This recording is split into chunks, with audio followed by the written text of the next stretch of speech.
Hello, everyone. Thanks for joining us. Here we have Cliff Lansley, who was one of the core brains of our team that developed the EFactor off the back of his PhD, looking at emotional intelligence models. And we're here today to ask a few questions because since the release of EFactor, we've had a lot of questions that have come into us. And we thought, what better way of answering those questions than to get Cliff on, and myself and Harry will ask him some of these questions and we'll see what answers we get. Absolutely. So I'll kick it off with the first question we've had, which was what inspired you to create EFactor and how does it differ from other emotional intelligence assessment tools? It's a common question that we get. I didn't want to do it. To be honest, I was waiting for some of the other architects of the Barons, the Mesquites, and the other emotional intelligence tools. I've been waiting 20 years for them to do something to like upgrade it to the next version until we get something that I could put my heart behind. But it never happened. And so 7 years ago, obviously I chatted to you guys and the team at EIA, and you said, well, if we sit here forever, it's never going to happen. We'll have to do it ourselves. And that scared me a little bit, but that was the prime driver.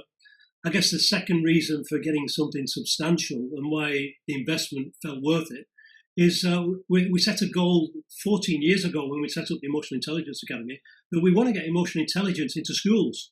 Yeah, yes, to professionals, yes, to adults, but we want to get emotional intelligence as a skill set into 4-year-olds and 9-year-olds. And that's been a driver. We've done some pilot work, but we've seen now the initiatives like social emotional learning, social emotional aspects of learning, those initiatives went forward in the US and the UK. And they didn't get any traction because it was force-fitting a leadership model into children. And also the models that were being used were very mixed in terms of abilities and traits and so on. So the big driver is we want something to take into schools, but we've got to do that responsibly. We can't be willy-nilly about just putting any little system into the precious minds of 4-year-olds and those who care and parent and teach them. So we said, right, let's start with an 18-plus adult model. Let's get that sorted first, and then we'll put the children's model on the back burner until we've got something substantial. So those are two drivers. One, there was nothing around, or that's what we felt, and we hadn't done the research in depth at that point. And two, we wanted something substantial enough as a foundation to take into children so we could sleep at night knowing that we're making a difference in a responsible, psychologically safe way with the children. So, the dream is children get supported with reading, writing, arithmetic, and emotional skill. And none of us were taught that. And we've had to wing it and make it up on the fly and suffer the consequences of the mistakes we make. And there's too many prisons, too many medications, too many badges and labels for children and teenagers. If we can prevent the kind of challenges created by people managing better their own emotions and managing their interactions with others in emotionally charged situations, how good could that be? So that's what turns us on and gets us up in the morning. So those were the two drivers. There seemed to be nothing there. It was a desert of research, really, for the last 20 years. Since 2020, there was very, very little done in terms of modifications to old models or new models. And that was frustrating. So 7 years ago, these two here, plus the rest of the team, said, look, we'll hold the fort. Let's send you on a sabbatical for 3 to 5 years and do the research. Of course, I took the challenge. So you talk about the desire to get these into schools with younger children. You've kind of jumped over the first hurdle now of developing EFactor. Where do you think we're at in terms of timescales for getting it into schools? What do you think are the next steps from EFactor's establishment and then getting it into schools with younger children? Well, to try and create a visual of what's in my mind, we built the slab or the foundation for the building now of the children's model, and that's the foundation with the emotional intelligence model. We've had some great feedback. The validation's working really well. We only launched this June, and we're in December now, so we've only been around 6 months. We're still in our baby years, even though the research goes back 7 years. the actual launch and validation process is something that we're focusing hard on now. So we've got to get that. We've built the foundation, but we've got the engineers and the architects checking it. So by that, I mean practitioners and researchers and peer review and so on. So we've got to make sure that is stable and solid. And I think we'd be a little bit premature if we got ahead of ourselves. And I think we've got to give it a year, certainly till June in 2024, before we start building any adaptations for children on top of that slab. But no, I mean, the early signs are really, really good. So we're getting the volume and the data sets in now. It's cross-global, cross-professions. We've got this in the east and the west of the world. We've got a network of 24 professionals who are supporting it, and they're bringing back the stories and the data. And that those data sets are giving us some great measures of reliability and validity because we've got to check there's no bias in the tool, and we've got to check it does what it says on the tin, and that's it measures emotional intelligence, and that's the knowledge, understanding, skill, application, and performance of an individual in terms of their emotional intelligence ability. Nice, excellent. So you mentioned a bit about the knowledge, understanding, skills and application there. And one of the unique factors of EFactor is this kind of algorithm that we have with the self-perception, the 360 and the CUSA score. Could you just elaborate a bit more on that element? Yeah, I mean, as people know who are watching this, most of the emotional intelligence assessment tools are based on self-report. Some go a little bit further and get 360-degree feedback, which is feedback from those who know you well, the beneficiaries or victims of your emotional intelligence performance at work, at home, socially, or whatever. So the 360 is important because that's the only way, really, of measuring, how do you put this into practice? Or is this just something that you can pass tests on? The self-report has been heavily criticised as it's susceptible to faking. Now, the three words that you'll see across the research literature. And when you get that self-report in context with 360, you're still based on subjectivity. So it's a subjective opinion from either self or those around you about what your abilities are. Now, the problems with that are multiple. Is how good is the relationship with the people who are rating you? You know, are they your friends? Are they scared of you? What's their ability in emotional intelligence? Are they in a good place so they can judge it properly? How good an assessor are they? You know, there's all sorts of variables that can come in with 360. But it's important because, you know, those are the ones experiencing your performance over time in the real life context where the pressures are high and the stakes are high. So those negotiations or interviews or leadership challenges or relationship discussions, you know, the people around you are key. So we need that input. And the third one you mentioned there is CUSA, which stands for knowledge, understanding, skills, and application. So this is like a hierarchy of competence or ability, where you know, have you got the knowledge? And you might see this as something you can apply to any profession. You know, doctors, brain surgeons, airline pilots. Have they got the knowledge and understanding to fly this plane? You know, do they understand weather and winds and instrumentation and speed and so on? So have they got that in-depth knowledge and understanding of of what they're doing? Can they apply it in a simulated environment, like a flight simulator? And you know, doctors will practice on models and so on. And then, if they can apply it in that structured context, can they then take those knowledge, understanding, and skills and application back into the workplace or back into the plane that's got 256 living, breathing humans relying on you when the stakes are high?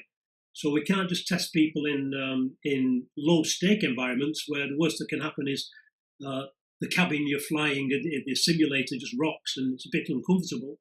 We've got to take the stakes up because you might get people who can perform in a simulator but are struggling to perform when the stakes are high. So we've got to factor in that 362.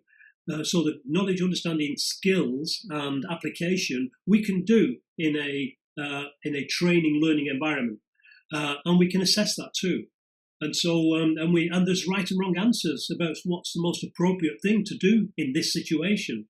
and we use what we call situational judgment tests. So we create the context, create the conditions, create the interaction, whatever the challenge is, arguing with a neighbour about parking their car in front of your driveway, for example. How do you handle that in a constructive way? And so we present those scenarios to our EFactor users. EFactor is the tool that measures emotional intelligence that we've launched. So how do we measure their ability to know, understanding, and have the skill and apply that in context? And the context is by these simulations. So we hit them with 160 items in what takes around 40, 45 minutes. And that gives us an objective right, wrong, appropriate, inappropriate. Not what would you do, or what you think is the right answer. Is what that person does, or in that situation, is A, B, C, D. Is A appropriate, or B, or A and B, or A, B, C, and so on. And they've got to discriminate between what's appropriate and what's inappropriate, because some of the responses carry plus marks, some carry minus marks. And that carries 70% of the weight of the final EFactor score, which is measured out of 200.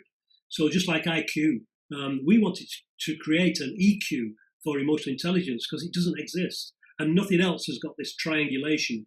So if you can triangulate the data sources, that's a good research methodology, as many of you know. Just like using mobile phone masts to locate a mobile phone. You can't do it with two. So triangulate the data sources with self. Your self-awareness, self-perception is important, especially in emotional intelligence. 360, how does that manifest itself in terms of your performance in a real-life, high-stake context and normal context? And number 3, have you got the knowledge and understandings and skill to not only apply this within the test regime, but to transfer this competence or ability outside the test into the real world? And if you've got the knowledge and understanding and skills to do that, then the chances are you can carry that with you to scenarios that we haven't tested you with on the EFactor tool. It's almost like a driving test. They can't give you every situation you're going to face as a driver in your experience. So what they do is they cherry pick certain situations and contexts and test you in them. And then they assume you can transfer it across the range of situations you will face if you understand the highway code, the law, the signs, and so on. So that's if you learn that knowledge, understanding, and skills, and we test you across the range and a sample of situations, we can then have confidence that you've got the ability to. We'll give you your keys to your car, off you go, and you're not going to be a harm to others. You're going to be a good driver. So that's the uniqueness. It's this triangulation and the fact that we're measuring performance and ability, not self-perception. And so we had to move away from self-perception, self-report, because most of the tools who use that are personality or trait-based models. So, are you optimistic? Do you see the glass as being half full? How would you judge this situation? How would you feel in the situation? Those can all be contaminated by creating an answer that you want to project, to manage an impression, to get a job, or to get a good profile. Now, I'm assuming most people tell the truth in those tests, but if it's being used for recruitment, we've got to make sure it's reliable, that this is something that can't be faked. And if you don't know the right answers, because this is a time test, people only have 60 seconds to tackle each question, because in real life, you can't say, give me 3 minutes to process that accusation. You need to respond within a few seconds at least. So we give people 60 seconds to come up with an answer. And this stops them consulting with others, stops them Googling the answers, and it means that the employers who are using this and the individual can rely on the profiled results. Got you. Now, one of the things you just referred to then was the use of EFactor within in a recruitment context. Now, what most of the tools do out there now is they kind of apply themselves within a particular domain. So whether it's leadership, whether it's team development, how's EFactor similar or different to the things that currently exist? Yeah, that's a good point. It came up in the research, and it came up on the literature review of how many models are geared just for leaders in organizations. And some for teams, some for well-being. So that's a bias. What it's saying is this model has been developed only for those applications. And therefore, if you want to transfer a model, and this is what SEAL and SEAL, social emotional aspects of learning, social emotional learning did. They took a model designed for adults who want to develop leadership aspects of emotional intelligence and took it into schools. Now, leadership is a good thing, but not everyone wants it. Not everyone needs that. That's not progress for some people. Some people just want to do a good job. They want to be a contributor to something that they value, not necessarily run up the rungs of a corporate ladder to see that as success. Success isn't always upwards. Success can be sidewards, whatever is of value to that individual. And why should we dictate or restrict the application of it? So even we've got to be careful with the ethics as well. We've got pro-social values. We hope this tool is going to be used to in a pro-social way to build a more compassionate world, to get win-win outcomes and help make the world a better place. But if we put that into the model and into the abilities, then we're restricting it because for example, in the corporate world, the mission statement of Pepsi-Cola is to beat Coca-Cola. Now, that's aggressive. That's win-lose. And so if we were coaching this chief executive of Pepsi and they said, my motives are to beat Pepsi-Cola because I want to protect the brand, our employees, their families, that's my responsibility as a board member and as a CEO, then should we support someone who's got aggressive objectives? A martial artist who just wants to beat the person on the mat.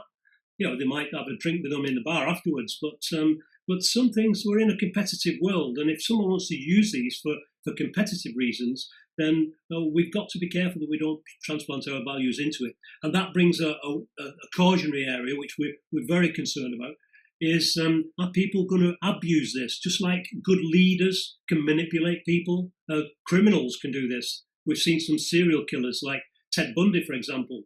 I guess if he did EFactor, he'd score 180 out of 200. He'd be a Richter scale. He's got the abilities to charm and use empathy. And so his abilities are high, but he's abusing them to create empathy with his victims so he can do what he needs to do in terms of kill those victims. And we worry about that. It's called the dark side of emotional intelligence.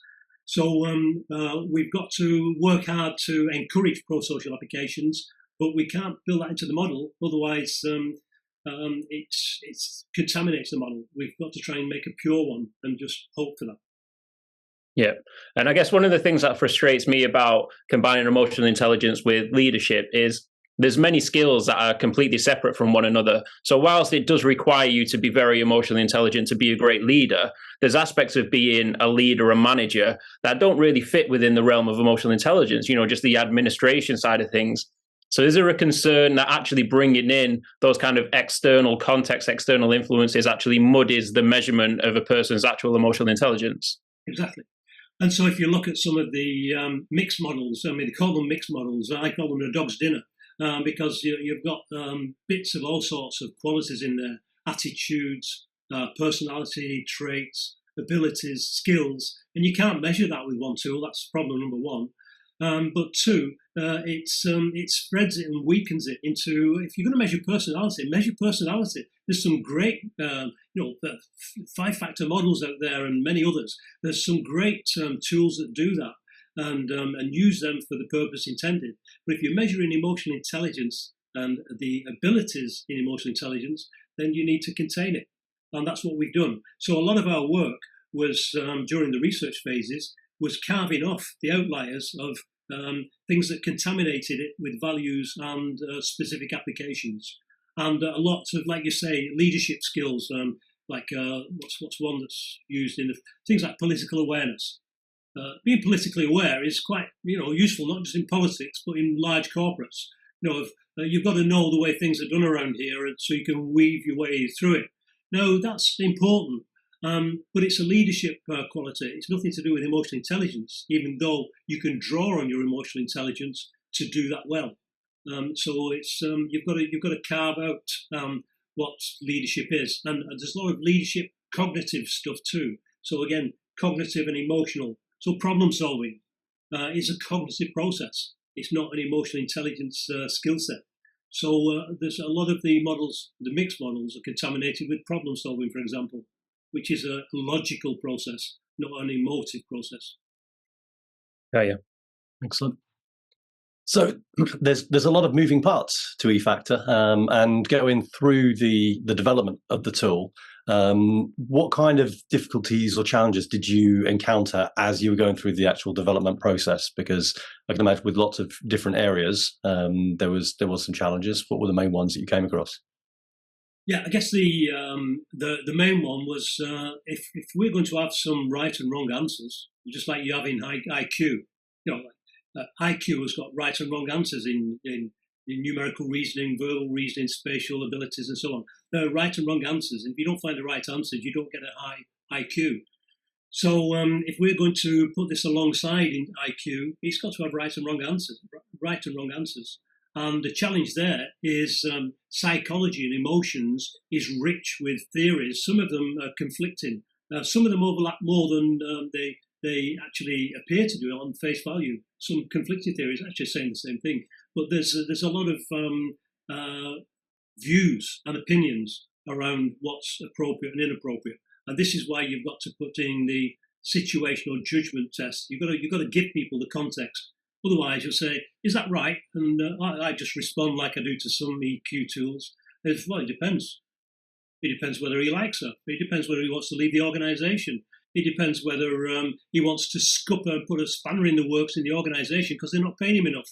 So you've got to remove the challenge in creating a tool like this, so people don't say it depends. You've got to give them the context. So we've done that. We've built the context into the tool so that they can consider is it appropriate in that situation for person A to say or do that thing to person B. And so then who decided the right answers? We got that question many, many times. And if it was EIA, then we'd be in trouble. But it wasn't.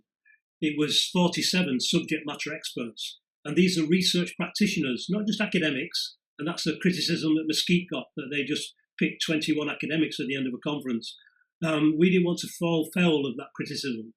You've got to be careful. You don't want just practitioners, people who've done a job well in one organisation.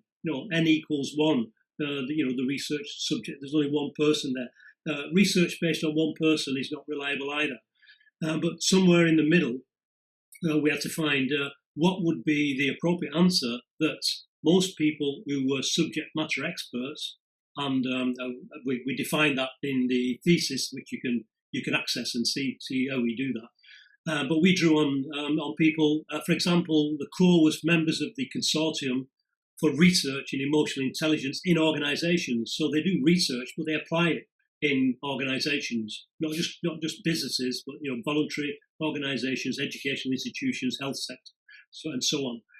So the CREO, as we call it, CREIO, I joined that before I started the PhD, and there's 105 members across the globe, and that was the attraction. We've got a multicultural database here of individuals who've got to meet 5 criteria. You can find them on the website or in my thesis.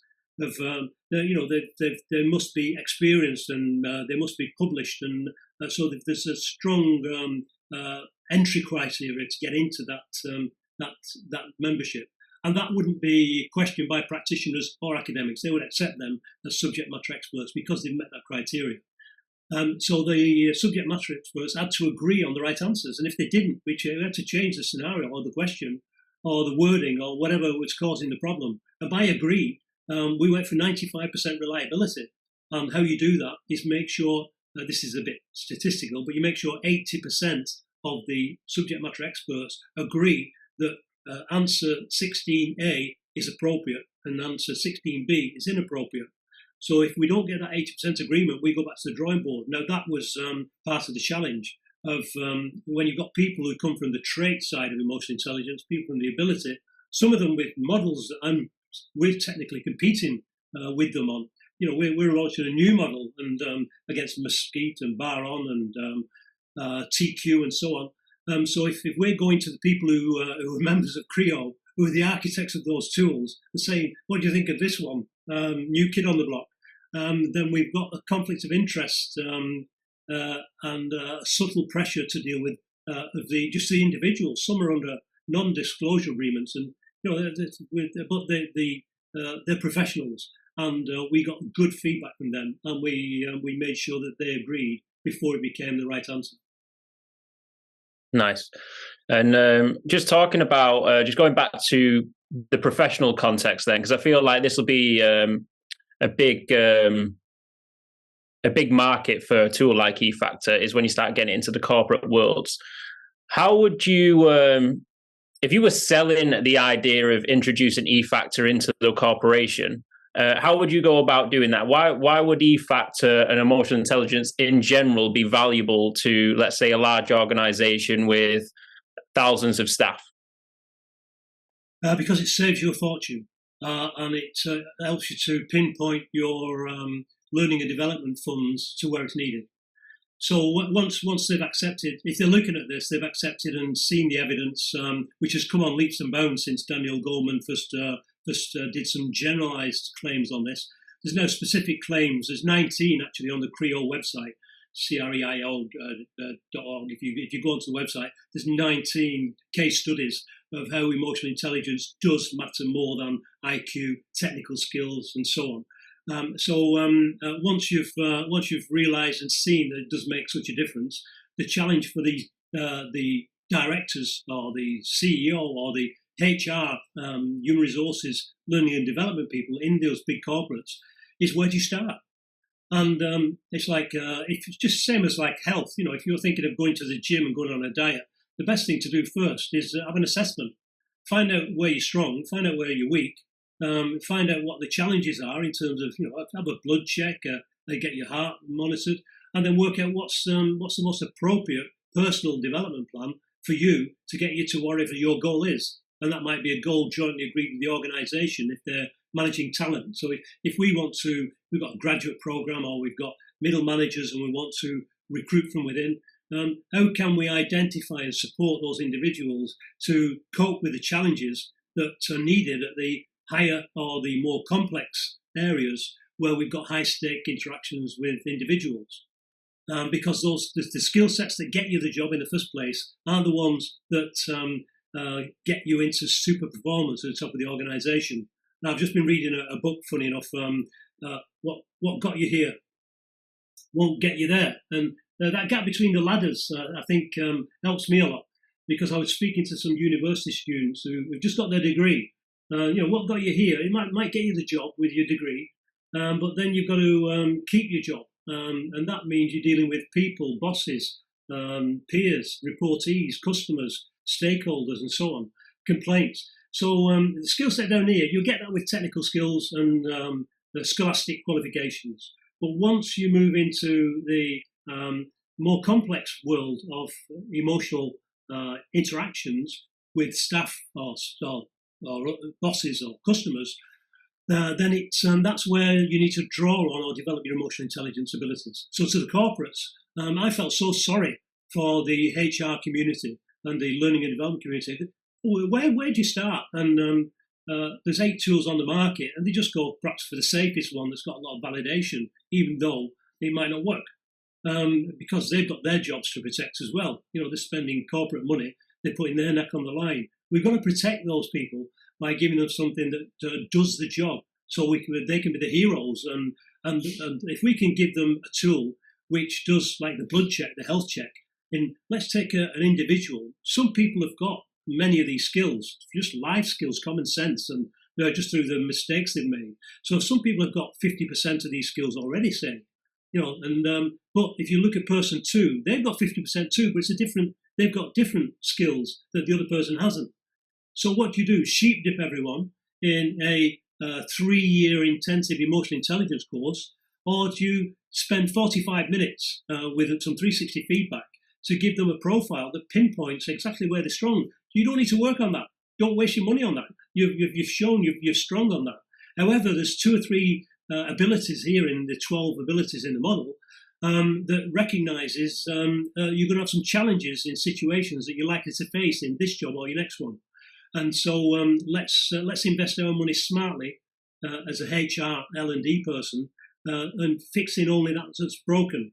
And let's give people confidence. If they're strong in all the competencies, they don't need a course. They just need validation of, look, you are very good. Trust yourself.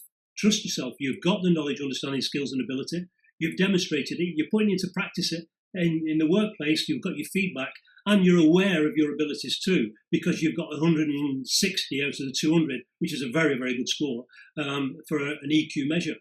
And so that diagnostic aspect, I think, is the great value in EFactor, because it gives them a starting point for each person. It'll also point out some areas, departments or levels or tiers of staff where there's particular problems, where a group interaction might be worthwhile. So if you take the board, and the board are particularly poor at managing their own emotions, maybe an intervention with them as a team on managing your own emotions would be a worthwhile investment, and it would have impact.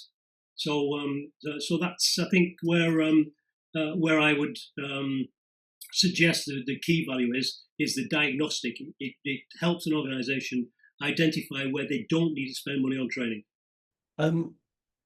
Obviously, we follow the research when it comes to emotional intelligence generally, and there's a lot of research coming out on measuring emotional intelligence in things like emotional intelligence leadership, emotional intelligence management, those kinds of things.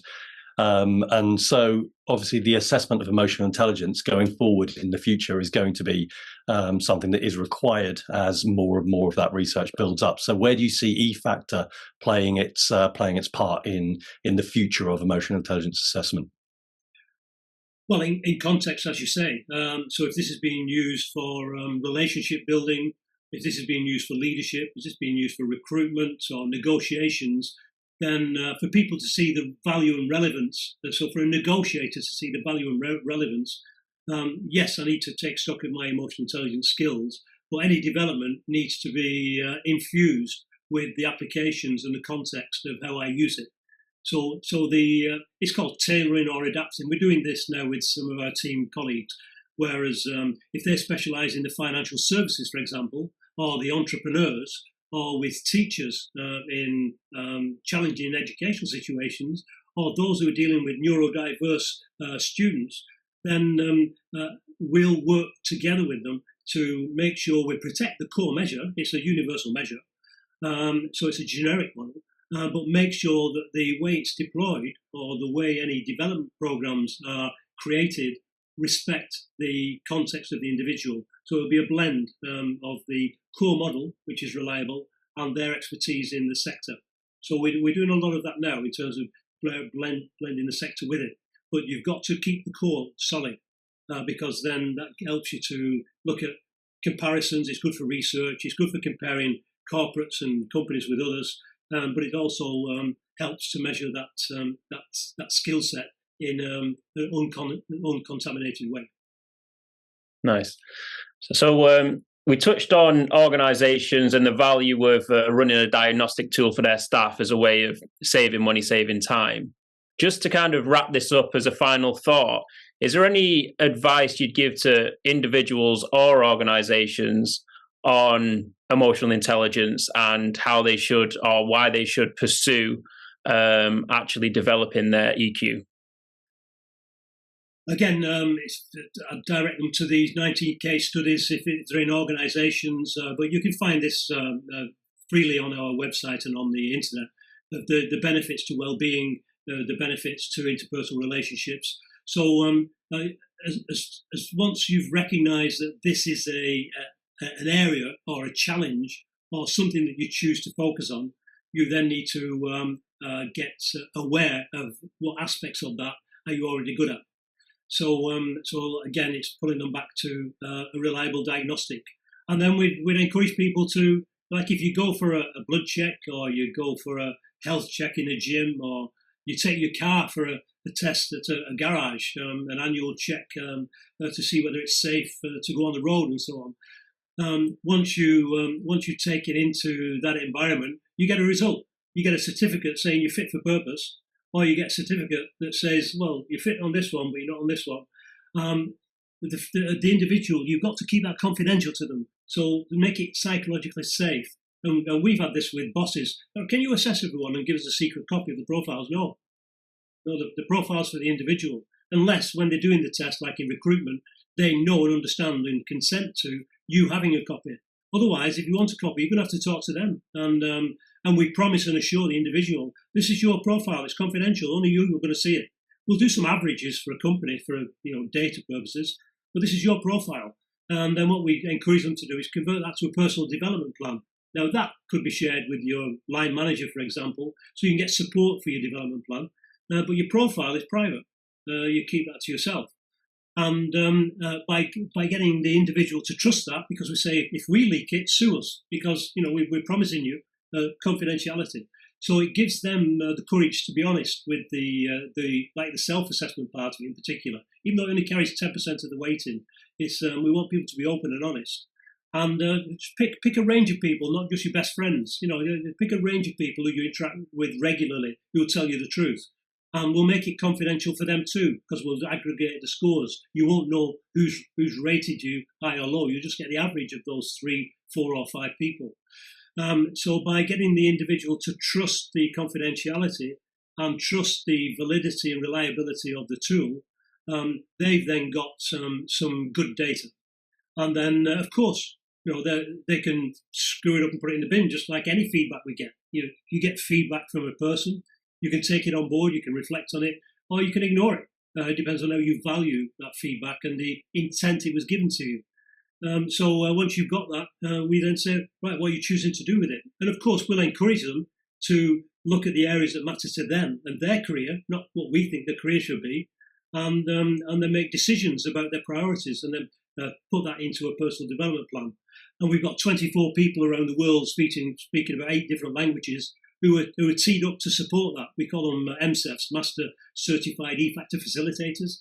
Now, that group of people are trained and ready to help individuals to do that in a confidential, professional way. So those are all on our website and can be accessed by people who have used the tool. So that kind of trust and utility is very important, but the ownership is with the individual. And the ethics of this, and this is a big difference as well, I'll not go on too long, but too many tools, the profile goes to the individual, which is the assessor, and the students just sit there quietly waiting for the 10 rules from stone to be read to them, and then the assessor will put on their half-rim gold spectacles and say, let me tell you who you are, let me tell you a little bit about yourself. That's so patronising, and we do the reverse of that.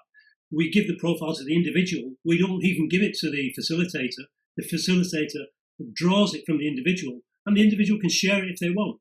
Many of them do. But it's our facilitators are skilled to work out in a coaching approach, but not in a woolly approach, to find out what's important for the individual and help them to funnel that into meaningful action points that they can put into practice, and then after 6 months get reassessed and see progress made.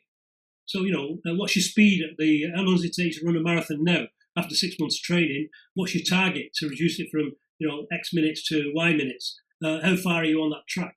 So what people score on their first diagnostic is not important. So their first score is not important. It's just a signpost and important data to help them make decisions. Now, if they choose to do nothing about a low score, then they've got the freedom to do that. But I think the mettle of a person is more about what they do with their score rather than what they score on their first time through this. Thank you very much. Well, I think that's the questions that we've been asked and now have some fantastic answers for. Obviously, if there are any more questions, then just get in touch with us and we'll make sure that we get those answers. But thanks very much for your time, Cliff.